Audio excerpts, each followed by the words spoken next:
Hi, it's Steve. In this video, we'll explain some of the do's and don'ts in caring for your stainless steel appliances.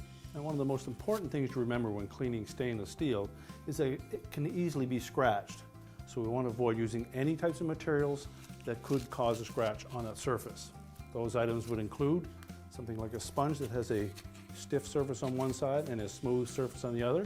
These are to be avoided. Definitely avoid any type of a Scotch type pad. These will definitely scratch that finish. And try to stick with something like a microfiber. Now, the cleaning solutions that you use, you should pick something that is designed specifically for stainless steel. Another thing to remember is to avoid cleaning in any type of a circular motion, because stainless steel has a grain in it much like wood does. And when you scrub in a circular motion, you tend to put scratches on it. So if at all, you should avoid that and clean with the grain of the stainless steel.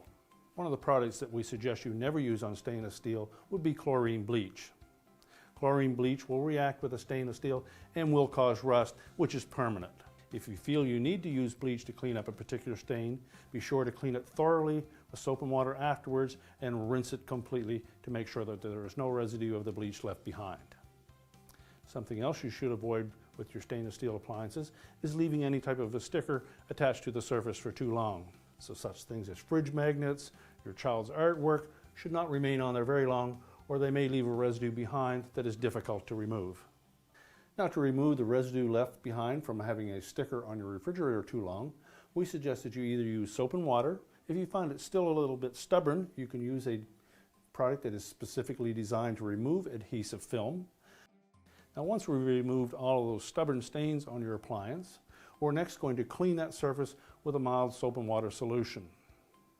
Once we've cleaned it thoroughly, we'll rinse it thoroughly using just clear water. That will remove any of the soap residue. Now, next we suggest that you use an approved stainless steel polish to polish that entire surface. And keeping in mind that we always want to work with the grain of the stainless steel and not in a circular motion. Now, another product that we don't recommend to use for cleaning stainless steel is paper towel. Commercial grade paper towel or bargain brand paper towels are often too coarse to use on stainless steel, and we definitely don't recommend using them. Need help with anything else around your home? Search our channel for thousands of helpful videos that will walk you through your home repairs. For more information or the parts needed for these repairs, don't forget to check out partselect.com. Thank you so much for watching this video, and be sure to subscribe.